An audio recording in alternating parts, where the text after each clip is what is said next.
Ser issegwu edizzjoni ta' Kellymni, il-podcast ta' Gwida li hu miġjub lilkom minn Ferrara Casa, MUTT Motorcycles Malta, l-Awtorita għall-Ambjent u r-Rizorsi, Mattress Collection, Kimbo, distributed by Fastens Beverage Imports Company, Burger King, Valletta Glass, Myoka Spas.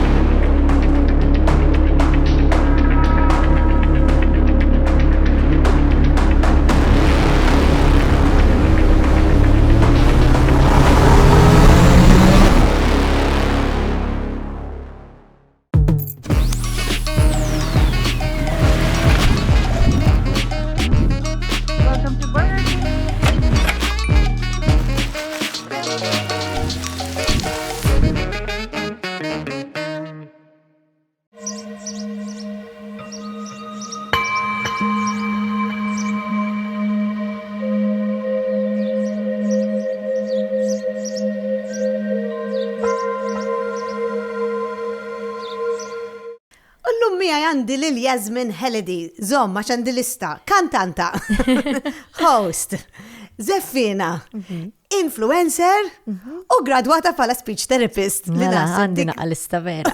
Vera, jisu naħseb ħadd ma jafa l-aħħar waħda. Eżatt, Inti gradwata speech therapist. Iva. Issa. Nitkellmu fuqha. Yazmin, welcome. Hello, thank you. U grazzi tal-li ġejt. Grazzi tal-istedina.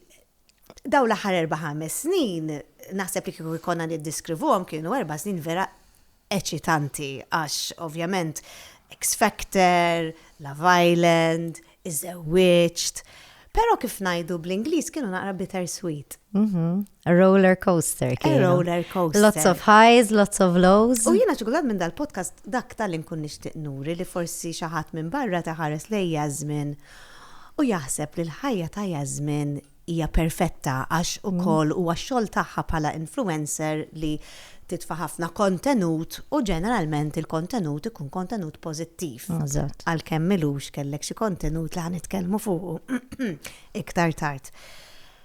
Però kulħadd ikollu id-batija tiegħu u inti daw l-aħħar 4 snin meta aħna ltqajna u bdejna nitkellmu jien ħarist lejk u għatlek uj kienu ibsin.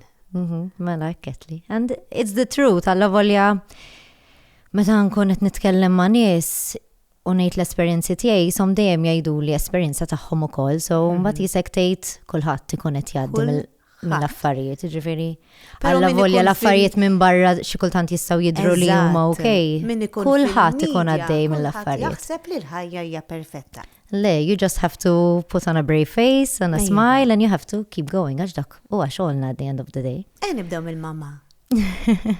Il-mama. Il-mama xini għalik?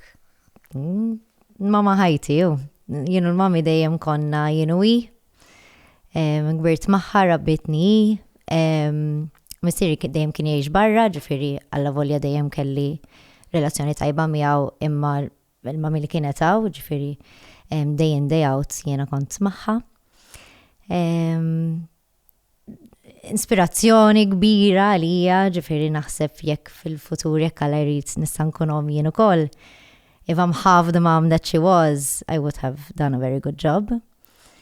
Inti ddiskrivietlek il-mamma tiegħek meta ovvjament kellimna li għalkemm il-papa tiegħek kienu u għadu f'ħajtek, pero fiżikament il-mama kienet f'ħajtek u inti jingħatlek imma ma ħassejtx il-nuqqas forsi tal-missier u inti għatli il-mama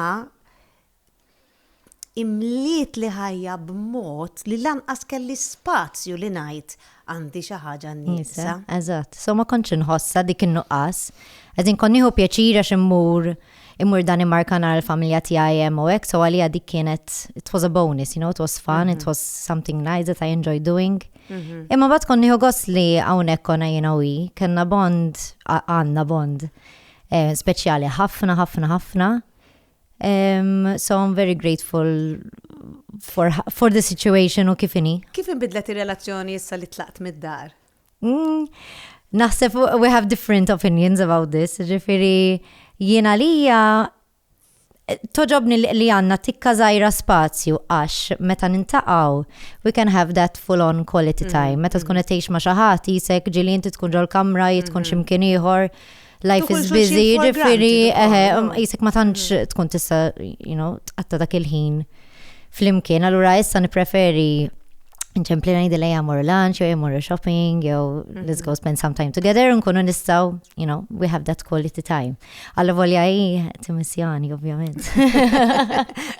Tixtieq li għadni hemm speċi alla volja taf li that was the natural next step and she was always very supportive. X'isima l-mama? Rosette, imma naħseb naqas il-tisjir, naqas il-ħasil tal-ħwejjes. L-ispejjeż. Ġifieri ħadd irruħ ukoll. Nitkellmu naqra fuq il-mama. Mela, 2020 ħadtu aħbar ma tantx kienet sabiħa fuq il-mama tiegħek. Nella għaxxej. Ħajjitna fil-fatt inqelbet ta' taħt fuq. Għassirna nafu l-mami kella cervical cancer. Kont taf inti fuq cervical cancer kellek xi ma tantx, it-nejli aħna. Fil-fatt tallimna ħafna fuq during u anka wara. U kif indunat il-mama li kella cervical cancer? So kienet tara bleeding basically u ma kienx qed jieqaf għax fil-bidu jisu xi kultant we all experience some bleeding, so sometimes it's not alarming, imma jisma kienx qed jieqaf, so marret tiċċekkja, imnalla marret u di xi ħaġa importanti ħafna li mmorru niċċekkjaw. Kienet marret għand il-gajni u kien bagħta għal xi testijiet l-isptar u kienu sabula cervical cancer. U stage kienet? Stage 3. So it wasn't caught that early, but thank God wara li għamlet iktar testijiet ma kienx infirex, għax dik kienet l-ikbar biża' tagħna, so meta konet nistennew ir-riżultat ta' dak. Jekk infirex jew le, it was very horrible. The weight of it is it's horrible. Għax jekk infirex ħafna iktar diffiċli. It's good to know that cervical cancer is very treatable. Xi ħaġa li ma kontx naf fil-bidu, ġifieri meta ħadna l-ħabar jiena konċerta li l-mami se tmut. U meta kontet taħseb il-mami tiegħek ħadd tmut, kif kontet tipproċessa l-emozzjonijiet tiegħek? Asnaf propjament għax tibda taħseb f'ħafna affarijiet, moħħok jibda jaġġel, ma tkunx taf eżatt x'ħajjiġri x'inhu l-proċess qabel ma il-futur f'daqqa waħda isir iswed. Ma tkun taf xejn, eżempju jiena kont naħseb li l-mami ħadd titlef xara li fil-verità meta tagħmel trattament għal cervical cancer dik ma tiġrix pereżempju. You wouldn't be knowledgeable about it until you go through it, ġifieri ma tkun taf xejn, ġast taħseb fl-ar sakemm tkun taf li mezzi u marret Londra. Kien żmien il-COVID, ġifieri kellna l-biża li ħajaqbada COVID and obviously her immune system kien baxx dak iż-żmien. Kienet vulnerabbli, mhux hekk. Eżatt. U ma konniex nafu jekk tistax tmur Londra għax l-airports kienu magħluqin dak iż-żmien, ġifieri dik kienet biża' oħra. Ma konniex nafu if she can get the treatment there u dak iż-żmien ma kienx hemm it-trattament li kellha bżonn hawn Malta li issa qed isir. Jiġifieri kellkom it-tertiq tal-qalb ta' x'inhu jiġri u mbagħad jekk ħassifer, jekk tista' ssifer u l-mamma ġifieri marret waħedha Londra. Waħedha. Minarna. Ma kif li ma stajx tmur magħha? Oh, it was horrible. Meta nitkellmu fuqha issa anka għalija tgħidli ma nafx kif għamilta. Ma nafx kif għamilnija, imma meta tkun fis-sitwazzjoni there's no choice. You have to do it, fimt? You have to survive and you have to do anything that needs to be done, basically. So marret waħedha kienet hemm naħseb għamlet xi 2 weeks, xi 10 days to 2 weeks, ma setax toħroġ imkien, kellha toqgħod imsakra ġol-kamra tagħha. Għall-inqas kienet toqgħod ma' sorrijiet Maltin hemmhekk, so għall-inqas konna ngħidu li tkun ma' xi ħadd Malti tgħinek ukoll jisek ma tkunx waħdek in that sense li jkun hemm xi ħadd qed jgħix miegħek u jkunu Maltin tgħin iktar. Imma It was a horrible experience throughout. U dejjem dik il-biża ta' x'ħaj jiġri, jekk hux se jaħdem it-trattament, jekk hux da kollu għal xejn, jekk hux se jerġa' jiġi dik biża li tibqa' dejjem. Speċi. Alla volja ovvjament tagħmel it-testijiet regolarment u dejjem, it's always on your mind, so you're always very careful. Ma taqtalek naqra nifsek. Imma dejjem tkun hemm, dejjem hemm dik il-biża li tiġi lura. Kif bidlitek lilek din l-esperjenza u kif bidlet lil mama tiegħek? Mela, tallimt ħafna fuq il-ħajja ġenerali naħseb, għax tinduna kemm il-ħajja hi fraġli. Tista' fil-li tkun, fil-li kollox jista' jkun okej u fil-li ma jkunx, ikun kollox ħażin. Għax inti dak il-ħin kollox ħażin tibda tara. Kollox ikraħ. Tibda tapprezza l-ħajja ħafna iktar. Ma tax taħsibha darbtejjek. Xi kultant we overthink things so much. U affarijiet u problemi li huma żgħar compared ma' affarijiet ta' saħħa huma żgħar. Vera. Vera. Ġifieri dik, that perspective, I'm very grateful that I now have that perspective on life. Għax dik toġobni ħafna li tallimt issa.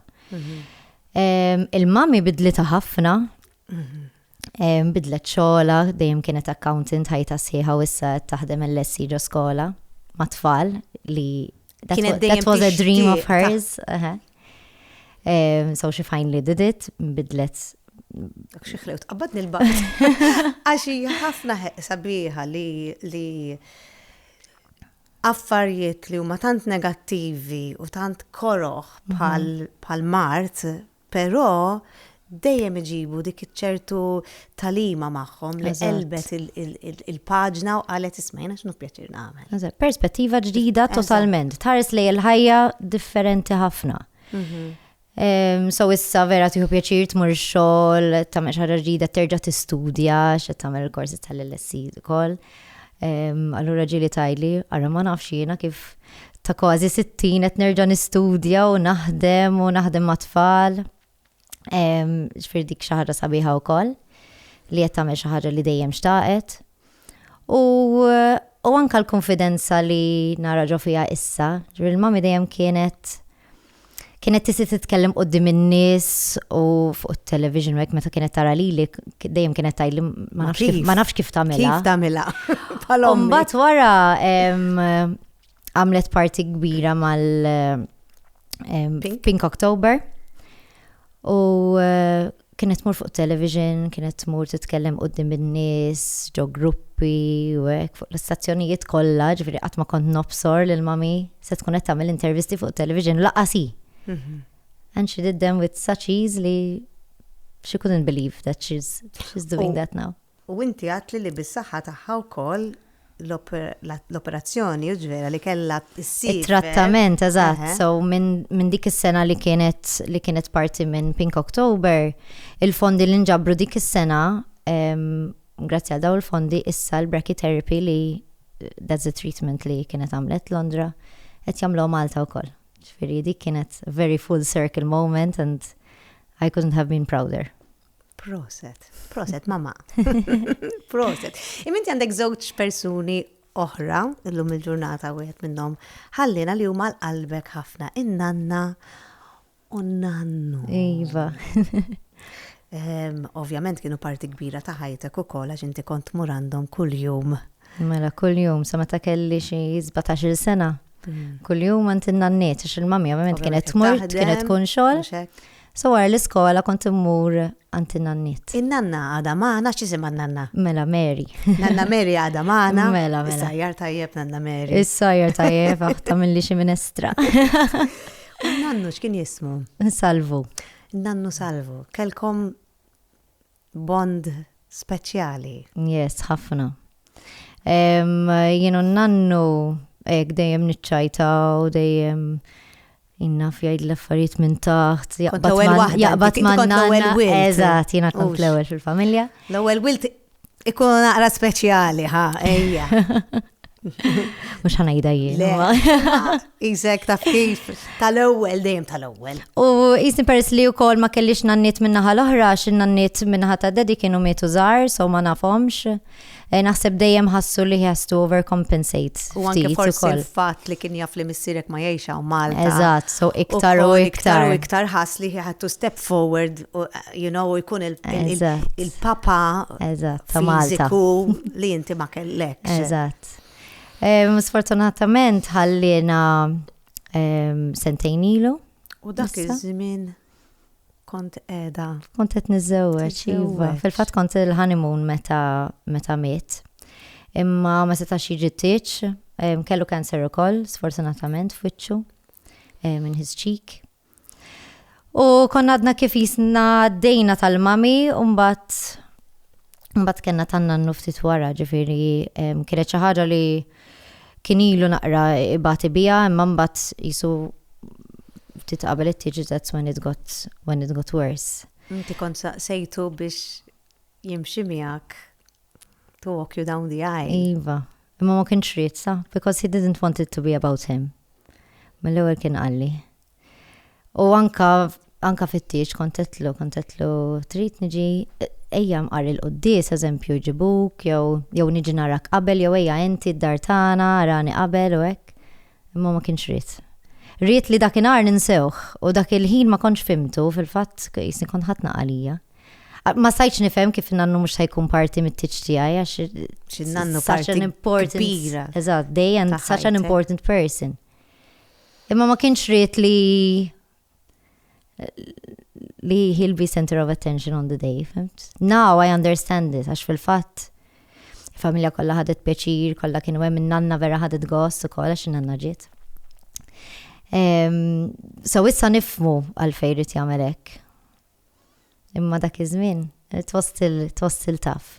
Ma tkun morna honeymoon u fil-fatt naħseb l-għada li tlaqna daħal l-isptar u ftit jiem wara kien ħallina. Isu kienet holding on, no? Jiena ngħid naħseb he did hold on a bit. Biex till the end ħalli jaddik fidejn. Keith. Eżatt. Isu speċi ta' all right, issa nista' nistrieħ. Eżatt. And probably not to ruin the day for us. Konna nibżaw ħafna dak iż-żmien. Għax Alla ħares kellu jmut on the day before, ma nafx konna nagħmlu. Tagħmel. Ma kienx tkun il-ġurnata li kienet kieku ġara hekk żgur. Però iżewwiġt kellek ġurnata sabiħa ħafna, irċivejt il-messaġġ din nannu mar jorqod, allura kellek stajt. In the middle of the dance floor, did see you, niftakar. Għalina nannu ċemplinna, għalina li okay, ħajitla jorqod, veret jieħu gost li aħdet nieħdu gost. U dak il-ħin Yazmin. Eżatt. Però ovvjament kont taf li kellu jiġri u ħallina waqt li inti kont il-honeymoon. Pero kif għadna naħseb telaq jaf li inti issa all right. Eżatt. Qed jieħu ħsiebha Kate. U dakinhar jisu meta ċemplit lill-mami tajli li ħallina nannu. Konna ġa restaurant vera sabiħ, konna Positano, Kate. U l-għonet Positano kien post li dejjem jisni ħassej ġibda li dejjem xtaqt immur. U fajni li kontem. U konna ġada r-restaurant jisu floli ħafna, konna jisna din il-ġenna, literally. Ek najlu l-kit, aħna konna jisu l-ġenna man nannu dakinar. Kien restaurant ek family run u kienem, it-tfal, nannu kolla jihdu xsib da r-restaurant. L-ikel kien fresh vegetables, very fresh local produce, u ek nannu kien bidwi u kellu kien jagħmel dak li kell, kien isajdinna ħafna dak li kell jippreparana dejjem iġibinna il-ħaxix id-dar u hekk. L-imbit kienet itunna ġo tazza kif kien jixorbu n-nannu, ġifier mhux tazza tal-imbit, ġo tazza normali speċi.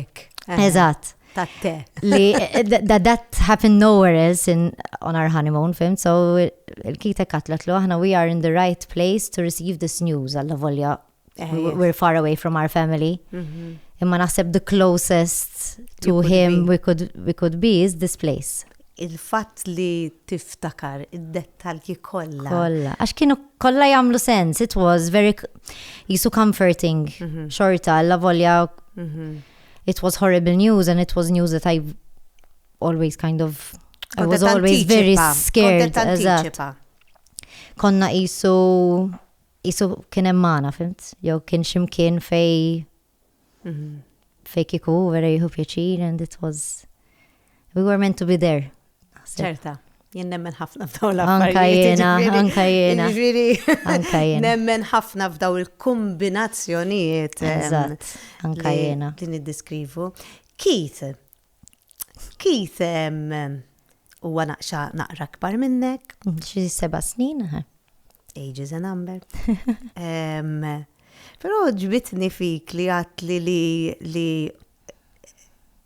Keith għandu żewġ tfal u ma naqra mfarfrin illum il-ġurnata.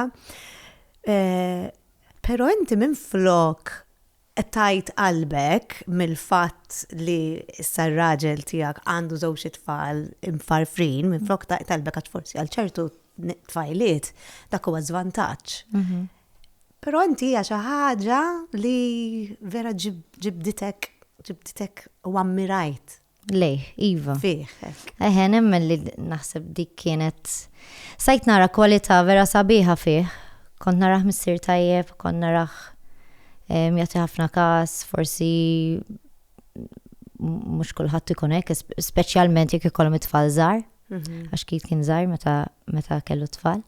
U kont nagħmilha ħafna fuq din, ġifieri naħseb kien fattur li ġibidni lejh. The quality that I could see in him. Kif qed nitkellmu fuq papa, inti il-talent mużikali tiegħek ġejjat li mill-papa. Mill-papa. Mela. Inti il-mama tgħidlek li kemm ilek titkellem kont inkanta. Kanta. Dejjem. Iva, minn dejjem. U l-papa mużiċist u jkanta wkoll. Fil-fatt we connect a lot on music, dik xi ħaġa li vera toġobni. Għax hija xi ħaġa li dik I can share with him, that I also share with Keith as well issa. So dik vera xi ħaġa li toġobni. U minn dejjem minn żgħira kont imur nisimgħu jkanta u kien jitelani on stage, nkanta xi ħaġa ta' Barney u ħaġa ta' tfal dak iż-żmien meta kienu jiggustawk. Meta kelli xi 2-3 hekk. U anka meta kbirna, ġifieri ġieli kantajna flimkien u hekk, so dak vera memories bih li għandi mal-papa. U naħseb mexxik ħafna x'inti għat li ħajtek inti growing up Junior Eurovision. Mela. Fil-fatt meta seta dejjem kien jiġi anka meta kien ikonna rehearsals, ħajjara s-sound u affarijiet dawk l-affarijiet kienu in his hands rather than tal-mami, fimt? Għaxu kien jifhem fija. Fil-fatt anka meta kont X Factor kien niżel lejl rani just nagħmel dak ix-show tela l-għada, ġifieri, tela l-għada. So kien jissapportani ħafna dejjem fil-karriera tal-mużika. Inti il-Junior Eurovision ktibt kanzunetta wkoll. Mela. Kelli xi 8. Meta ktibta u meta kantajniha kelli 9. U dik produċejnija Denmark fil-fatt. So dik kenna ideja, konnet nikdbuha jien u l-mami jisu d-dar. Kenna ideja u bdejna nikdbu nħazzu xi ħaġa. U mbagħad għamilta aktar tiegħi, għamilta naqra iktar not childish, but more imaginative, jisu lyrics. I took them a step further. U kont mor Denmark ma' daddy għand producer hemmhekk li kien ħabib tiegħu. U konna l-studio xi 7 sigħat u għamilna d-diska ġifieri mort bil-karta handwritten by mommy, a tune in my head u tlaqna b'diska. Ma wara li inti parteċipajt fil-Junior Eurovision, isek għat ma provajt tipparteċipa fil-Malta Song for Europe jew. Le, eżin kont għamilt backing vocals u kont sfint ġieli fil-Eurovision. Imma for some reason ma kellix dik il-ħajra li nagħmel li nieħu sem fil-Malta Song. Jiena fil-verità ma tantx inħobb nikkompeti meta when it comes to music, dance u hekk. Għalfej.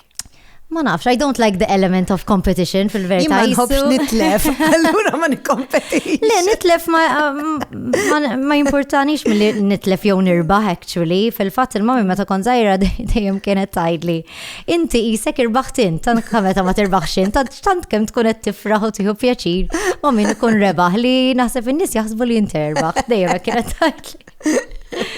Imma lej, so dejjem kien joġobni bħala hobby u xogħol, fil-fatt anka issa I love doing my gigs and stuff, imma not really the competitive side. Fil-fatt l-ewwel darba li mbagħad meta għamilt kompetizzjoni kbira kien X Factor. Fil-fatt. Imma X Factor kien joġobni peress li it was like a journey. It's not just one night. Fil-fatt solo. Eżatt. Spiċċajt. Ġo group. Duet, duo, ma' James, umbat. Eżatt. Umbat ġil COVID, so ma tantx konna stajna namlu ħafna affarijiet wara, ġifieri il-hype tal-programm sfortunatament kien jistaqsi fejn Yazmin u James, xar minnhom. I mean xej ma sar, ġifieri għadna ħbib sal-lum. Imma qisu wara l-programm ġi COVID u ovvjament ix-xena tal-mużika kienet sfaċċat kompletament. Dak iż-żmien, ġifieri for quite a few years. Mbagħad il-hype ma jkunx għadu hemm. U kulħadd kien jaħseb li qegħdin flimkien. Kulħadd. Okay, vera konna nkantaw naqra love songs u hekk, imma ovvjament in a duo that's what's nice to sing. Żomm il-ritratt ta' Kit. Iva, mela nitla bih on stage. Imma le, I was engaged to Kit at the time, ġifieri. Imma le ħafna nies hekk kienu jaħsbu. Ma konniex, ovvjament. U Kit issa DJ, allura ukoll ġili nara l-stories ta'kom, it-tnejn naqra hyper, naqra party animals. Naqra fun u hekk. Il-mużika naħseb hija element importanti ħafna f'ħajtek ukoll. Ħafna. U vera nieħu pjaċir li issa nista' I have that musical bond anka mar-raġel tiegħi. Nitalmu ħafna minn xurxin, we expose each other to different kind of music, which is really nice ukoll. U l-fatt li we can have those deep conversations fuq il-mużika taġobni ħafna. It-tfajla ta' Mak organizzat ikla ma' sħabhom fl-okkażjoni ta' sninu. U dan Mak. Evita li jġrilek bħal Mak. Jekk trid torqod sew bil-lejl. Mattress Collection.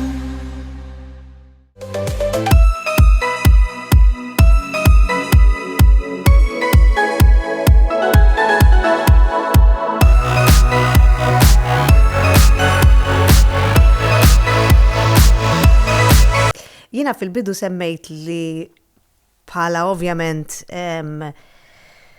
bħala influencer inti titfa' ħafna forsi videos ma' sħabek, ħafna clips, ħafna reels, saf kif u life is good and having a good time u edinaw, edinem, kollox perfett, pero millux inti samt storja tijak li hija storja personali ħafna li sfortunatament inti inqabat, pero wara ftit ġimgħat skoprejt li tlift it-tarbija. Iva. Ħassejt importanti li ngħidha għax kif qed tajt int nitfgħu ħafna videos u photos jisu kollox okay. Perfetto. L-ewwel net it's sometimes a way of coping as well, għax jekk ħajti waqafa kompletament mhux tajjeb għalija mentalment. Għax jiena creating content u xogħol, I do it with such a passion, vera nieħu pjaċir nagħmlu and it's a way of putting your mind somewhere else ukoll.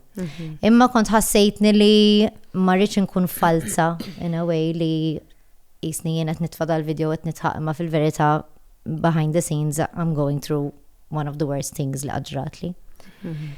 So għalek kont ħassejt li nixtieq naqsama.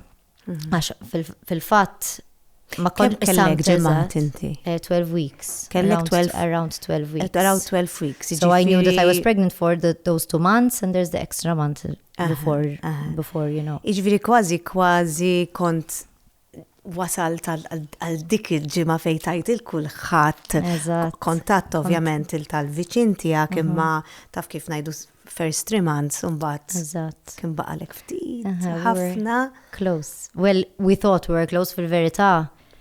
Inti base scan u oħra ma tantx tkun taf x'inhu jiġri u dawk il-4 weeks twal ħafna jista' jiġru ħafna affarijiet. Fil-fatt meta konna skoprejna li tlifna l-baby, it hadn't grown past 6 weeks, actually. Ġifiri baby waqaf jikber. Eżatt, fil-fatt jiena kelli silent miscarriage, ġifiri my body hadn't realized that it needs to miscarry yet. Wow. Għax there are different kinds of miscarriages. So that was my... silent miscarriage qabel ma ġrat lilek? Not really. I had heard about it, just the term. Imma ma tantx kont naf fuq il-proċess, fil-fatt I was quite surprised kemm twil il-proċess ta' silent miscarriage. Mela inti meta skoprejt mort għand il-gajni jew mort l-isptar? Mela kont qed nara ftit spotting li wkoll jista' jkun normali. U jisu on the 4th day nasib aħjar mur l-emerġenza saqsit il-gajni u għalli aħjar tmur just biex isserraħ rasek. So aħna morna l-isptar biex inserħu rasna. U morna l-emerġenza insomma għamlu li physical exam u għallu li maħjar tiġa tiġi għada ħanamlu lek ultrasound. U ma għallu lek xejn? Dakinhar xej. Għax probabbli kienu għar nofsinhar. Għara kellek tmur fil-ħodu. Kelli mur fil-ħodu, għax fil-ħodu l-ultrasound. Eżatt. But they didn't look very happy, I must admit. Ġifiri, fil-fatt tlaqna minn hemm iktar mgerfxin mill-li kif morna. Fil-verità. Dak il-lejl. Li dak il-lejl kien dizastru ma tanċirqat. Tipprova ma taħsibx fil-ħażin u tgħidu le jista' jkun li just ma raw xejn, ma rridux jikkonfermaw li kollox okay sakemm ma jkun. Rġajt ħadd pregnancy test just to make sure li għadu hemm. U ħareġ very, very positive. So you try to convince yourself that nothing is going on ma fil-verità. Għax inti forsi anke minn qed jisma' jgħidu għaj ma xaġeb 12 il-ġimgħa. Vera, u min jitlef il-baby ta' iktar pero jina nemmen li l-ġieħ huwa jina kif kulħadd jaf ta' 5 xhur tlif ta' baby, imma jina ċerta li l-ġieħ emozjonalment huwa l-istess. It's not only the physical, u inti you're losing the whole idea. Xek, il-ħolma li ħloqt inti f'moħħok. U diġa tkun ħsibt fuq kollox, meta jitwilet, u xatamel, u ħatibda l-kamra, u l-pjanijiet ta' dawk id-9 xhur u wara, u ġifiri, it is that you mourn over and above the physical. Ġifiri, dik mandux jaqsam, ġifiri kem kellek weeks, naf li fizikament, ovvjament, iktar kem tkun avvanzata fil-pregnancy iktar. Xur ta' kollok it-traumit tiegħek ta' ġifieri anka l-ossu, ġifieri anka kieku ġas fil-bidu. Inti tkun diġà tħossok mama, diġà fil-fatt il-mami jekk kienet qalt li meta kont mort ngħidilha li jiena pregnant dak il-ħin stess ovvjament qatt tittestu mort għaddejja. Qalt li you will always be a mommy now, qalt li no matter what happens, qalt li you're a mommy now. Wow.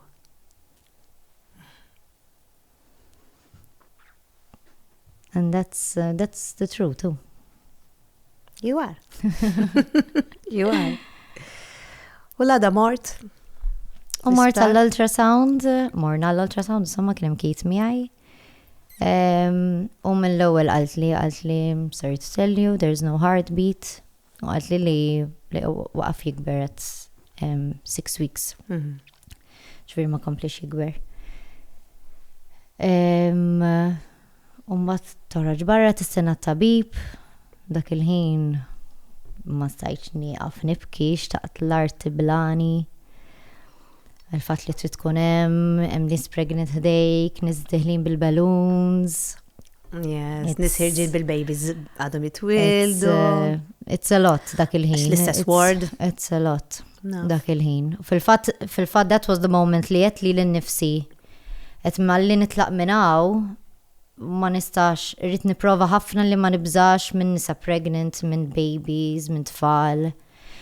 Because that's only going to torture myself. Ġifieri mhux qed ngħidlek li qatt ma nħoss xejn għax xi kultant tħoss. Anzi xi kultant it catches me off guard naqra, naħseb li nkun okay u ma tfilli ninfaq nibki eżempju. Dik tiġri li ġieli. Imma I promised myself not to because daw l-affarijiet qegħdin madwarni għandi ħbieb li huma pregnant, kuġina tiegħi wkoll, ġifieri ma kellha ġiġ babies sena l-oħra. So I didn't want to be scared of the people around me, fimt? Imma dak il-ħin tħossa, ovvjament, għas jista' jkun li ma tħossix, speċjalment meta tkun għadek hemm. Mbagħad kellimna tabib u took a leaflet, some miscarriage, which is the momently, so it seems very real. Mbagħad jibda l-proċess fiżiku. Mbagħad qalu li biex imur id-dar u nistenna biex like to miscarry naturally. Ideally. You're stuck in limbo. That is horrible.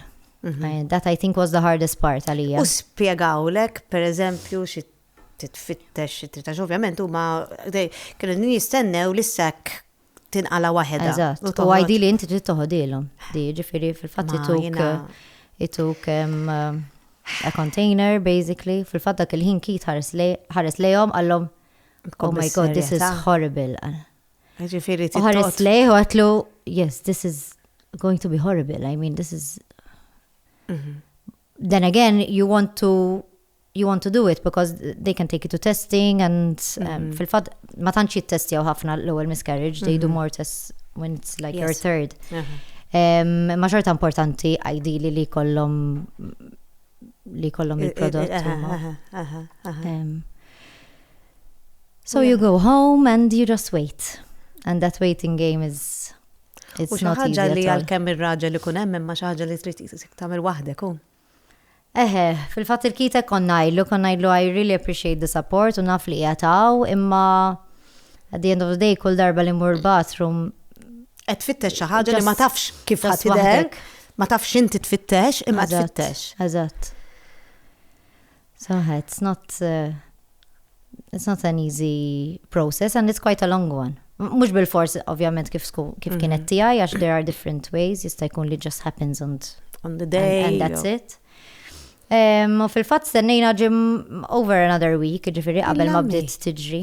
Wow. Mbagħad kont bdejt minħoss il-cramps u l-ġieħ u hekk. Li hemmhekk ġismek beda jipprova. Eżatt, jipprova jneħħi. Kelli xi 4 days quite bad cramps, like li toqgħod id-dar, bil-ħadd terbot il-wek, you can't really do much.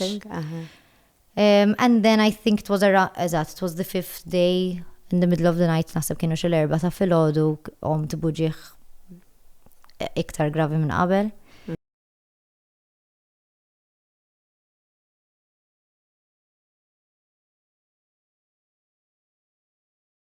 U jisek tinduna u tkun taf. Naħseb this is going to be it. So morna l-emerġenza.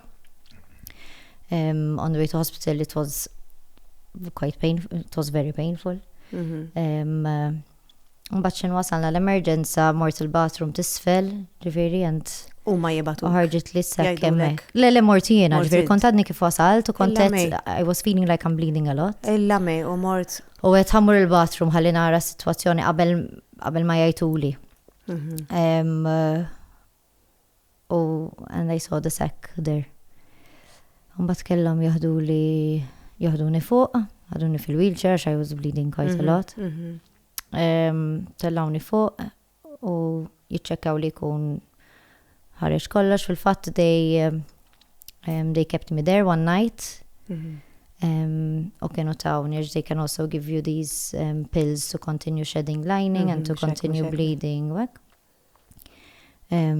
which were also quite horrible as well. She tellaw like id-deni and they don't make you feel very well, and they help with contractions basically, but they contract everything, so your intestines and everything with it.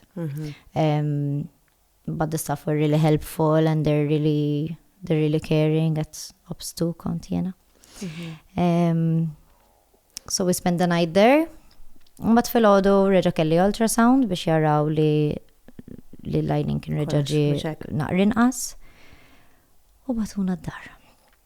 Ma proċess twil. Kien twil. Bes, emozjonalment u fizikament.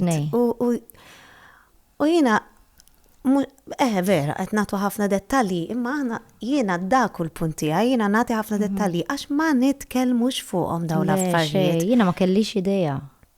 Fil-fatt għalhekk anke jiena x'nieħu gost insomma, ma I don't mind giving details għax fil-verità nixtieq li dak iż-żmien kien hemm podcast fejn nista' nidħol u nisma' l-esperjenza ta' xi ħadd ieħor.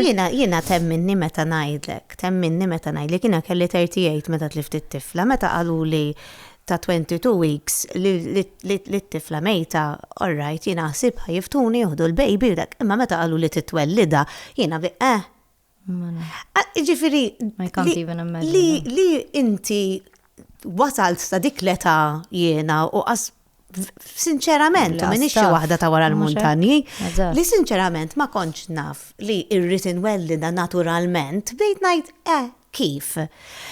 Allura dawn huma affarijiet indu ngħid li ma nitkellmux fuqhom u jiena inti bilna ħafna fuq di li ovvjament wara li ġrilek dil-biċċa xogħol, it's all you talk about. Tajjeb, tagħmel ġimagħtejn tliet ġimgħat titkellem fuq. U kull persuna, jew ejja ħanajdu mhux kull persuna, imma ħafna nies. Ħafna nies, anki jien kelli miscarriage, kelli tnej, kelli 3 months, jien kelli 4, jiena 9 months. Tibda tajt. Jew anke ommi, anke oħti. Li fil-fatt inti għat lin-nanna. Nanna kella miscarriage, iva. Ta' qabel il-mami, so it was her first pregnancy as well, like me. U bondjajtu. Iva, ħad gost nitkellem fuq l-esperjenza magħha, għax indunajt li for that moment, there was no age gap between us. We were the same age, we were just friends talking about the same thing. U tinduna li n-nannanda 82. U probably ftakret kull dettal. Kollox ftakret. B'kull ġurnata, kemm kellha weeks u kemm stenniet minn day one to another till her next period until kollox kienet taf. U indunajt kemm il-proċess huwa għadu l-istess, ovvjament, because this is a natural thing that used to happen at that time and still happens now. Jiena xi ħaġa li tweġġani ħafna hija li ħafna nisa miscarriage illum ix-xollada. Reġa' lura x-xogħol, qisu ma ġara xejn. U qisna ma nagħtux każ li jiena nħoss li għandek bżonn dawk jisom il-bereavement days li għax forsi dak il-ħin ma tatix kas imma iktar il-qoddim dik it-trauma minn ximkien ħatoħroġ terġa' ġifieri. Definitely. Jina ħosni very lucky għax jina self-employed, so jisni stajt nieħu ħsieb, nirranġa naqal affarijiet ndawwarhom jisni kif irrid jien. Ma anke jekk imma stajtx nimmaġina minn irid imur ix-xogħol back to life. Eżatt. Jew jista' jkun li huma ma jkunux qalu l-employer tagħha or their friends għax hawn ħafna nies li ma jitkellmux fuq miscarriage. A lot of people keep it to themselves. Min jafu forsi. So dik tista' tkun they feel shame, guilt. Yes, a lot of people feel miscarriage hija xi ma tistax tikkontrolla. A lot of these things. Fil-fatt jiena nħossni very lucky as well because of my platform that I could speak about it. U rċivejt ħafna stejjer lura. Ġifieri meta kont qed nisma' l-istejjer tan-nies li kienu ħafna like kemm tinduna u kemm għaddew u kulħadd għandu storja. U għall-inqas kont ngħid tara mela I am one of many. Ma kontx inħossni waħdi, ma kontx inħossni simela għax jien għandi xi ħaġa ħażina, ġifieri għall-inqas jiena ma kellix dawk those feelings. Which I'm very lucky that I could speak to hundreds of women about it. Għax forsi xi nies jistgħu jitkellmu ma' one or two. Imma jina grazzi għall-Instagram and my platform I could speak to many people about it. U kont inħossni jisna bnejna komunità ġdida. Tajba ta' komunità ġdida. Ġdida within my bigger community on Instagram.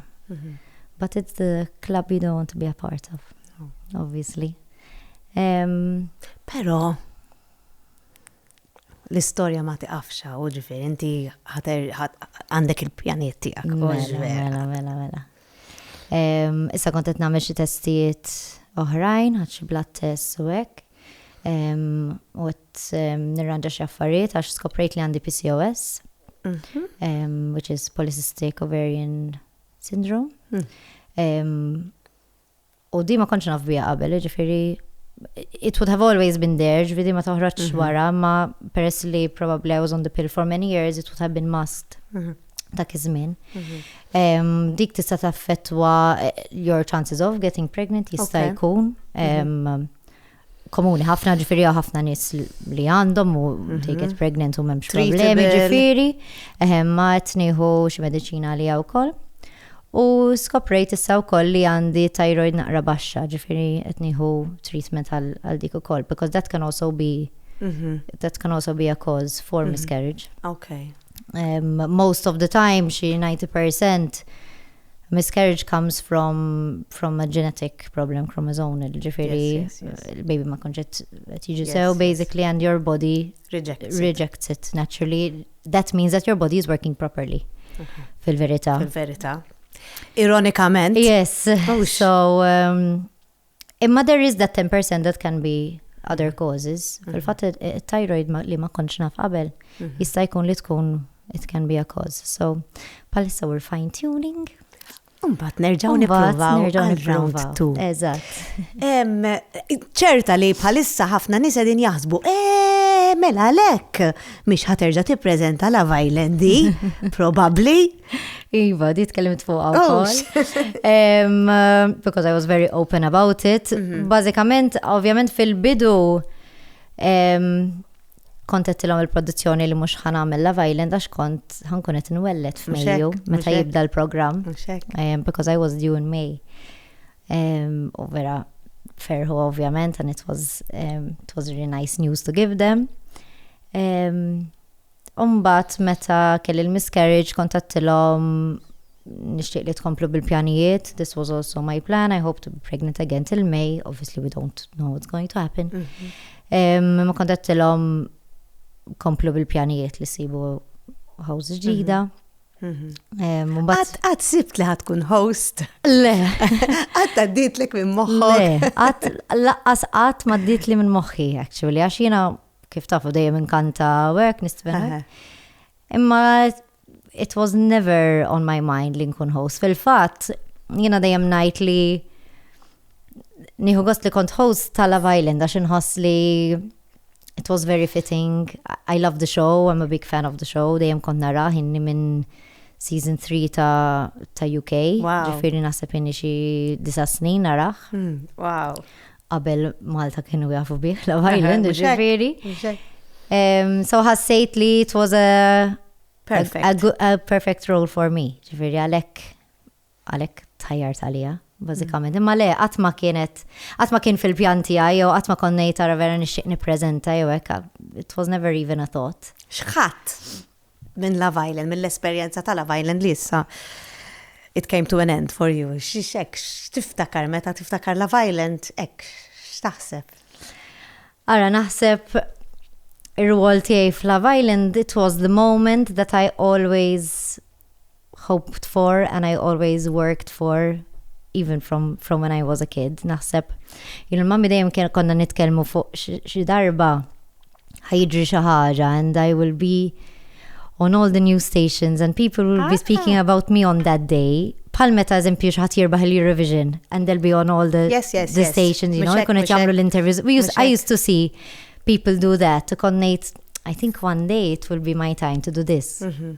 Meta konna żgħar konna ngħidu li għax ħar nirbaħ il-Eurovision. Imbagħad forsi. Imbagħad meta kbirt qisu that was not my dream anymore. So iżda ma kontx naf eżatt x'ħadd tkun il-ħaġa, imma kont taf Li at a point xi darba, or at least I used to wish li xi darba ħatiġri li I will have a moment, kind of. U Love Island kien propju dak il-moment li it wasn't planned in that way u ġrat xorta, ġifieri. Tallimt ħafna, tallimt anka li I can do it because I had no idea. Di kienet l-ewwel darba, ġifieri l-ewwel esperjenza L-ewwel darba li qatt tippreżentajt. Nippreżenta, ġifieri speċjalment il-finali live kien ibbeżżani ħafna. Live is live. Eżatt. So I wasn't sure I could do it until I did it.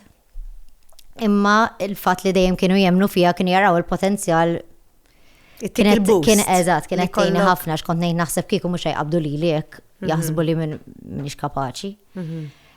Naħseb id-drama li kont nagħmel meta kont żgħira u hekk jisu everything helped build up to this, all the stage performances u hekk, and that confidence growth throughout. Tallimt ħafna l-backside ta' production u hekk, jiena kont naħdem ukoll bħala story producer fuq il-programm li kienet ukoll xi ħaġa ġdida għalija u vera nieħu pjaċir nagħmilha. Min jaf kemm ħadd pjaċir tiffilmja il-jet skis u l-helikopters. Dawk vera nħobb nagħmilhom.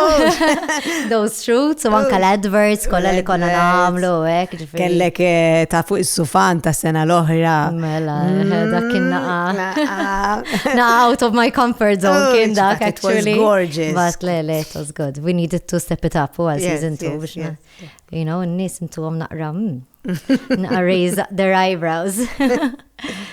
So, tallimt ħafna, team tal-ġen, ġifieri taf inti stess. Kemm huma team tal-ġen biex taħdem magħhom, very supportive, very loving, tħossok very at home. So, ħafna minn Love Island. L-exposure ovvjament li tani Love Island li it was a huge boost for me. Bil-karriera l-oħra tiegħek ta' influencer, social media. So, I was introduced to a bigger mass of people on the island. So I'm very grateful for it all, ħafna. Lesta għattini fażi ta' ħajtek issa jekk Alla jrid vera. So issa, I mean, naf li kienet xi ħaġa li stajt nagħmel anka pregnant, especially kieku kont ħankun fil-beginning stages. I mean, I know there are a lot of people that do a lot of things pregnant. Imma qisu l-affarijiet marru kif marru, qisu kien il-pjan tiegħi qed ħanifoka fuq ix-xogħol ieħor li għandi, kollu li għandi. Nibqa' nifoka fuq dawk l-affarijiet tiegħi. My health as well, not relaxed. Dik l-iktar ħaġa importanti jgħidulek. Li xi kultant tista' tkun l-iktar ħaġa diffiċli, ovvjament. Ma importanti li dejjem nagħmlu dak li nħossu li għandna bżonn nagħmlu, mhux dak li forsi in-nies ta' madwarna they expect us to do, li inti tagħmel dak li tħoss x'għandi bżonn. Ħannara naqra, x'għandi bżonn jien bħalissa Yazmin għandha bżonn naqra time out, naqra ħin għaliha biex nagħmlu dak il-fine tuning. Jalla. No stress ta' live shows, għax jiena dik l-iktar ħaġa li kienet tinkwetani. Il-pressure li kont inħoss, especially fil-live final, I didn't want to put myself through that just in case I'll be pregnant at the time. Nifoka fuq ix-xogħol tiegħi, mhux ħanieqaf naħdem, ovvjament. U messaġġ lil-host li miss, you've got big shoes to fill, Min jaf min se tkunu. I'm very curious to see who it's going to be. Yazmin, jiena nawguralek all success, health. Thank you. Above everything else, health. Kuntentezza fiż-żwieġ tiegħek u mal-familja tiegħek. Grazzi ħafna tal-li ġejt għax jiena permezz ta' dal-podcast. Dejjem inħoss li nkun għamilt ħabiba ġdida, jew ħabib ġdid. U Nispera li forsi nista' dar li nkunu raw il-podcast ikunu ħadu xi ħaġa magħhom. Ikunu forsi they feel less alone. U b'dak l-istejjer li naqsmu aħna jħossuhom naqra iktar parti mill-komunità tal-podcast. Eżatt. Jiena dejjem hekk ngħid li if sharing my story helps at least one person, then it's worth sharing. Proset. Grazzi ħafna. Thank you.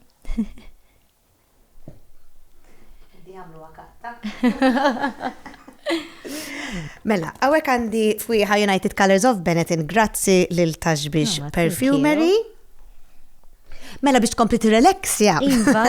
Ġibtek naqra xema għawek, grazzi lil Valletta Glass. Thank you. Nihun qabanju. Biex tkompli t-relaxja. Għax il-tema ja relax. Biex tkompli t-relaxja għawek għandi trattament grazzi lil Myoka Spas. Thank you so much. Tajjeb. Tini sekund. U għawek, jina ma nafxek tħobbux il-kafe, inti. Nħobbu. Mela għawek għandi naqra kafera. Għan podġiħemme, kara naqra kafe. Podġiħem. Naqra Kimbo by Beverage Imports Company, Farsons, by Farsons. Tajjeb. Thank you very much. Għandek naqra kafe, naqra xema, bat imur trattament, naqra fwiħa u jħammurru. Perfect. Grazzi ħafna, Yazmin, grazzi ħafna li kont maħna. Thank you. Qabel ma nagħlaq nixtieq nirringrazzja lill sponsors personali tiegħi lil Morgan għal ħwejjeġ, Hair by Ellison, Gabby għal makeup u Luxonas għas-set.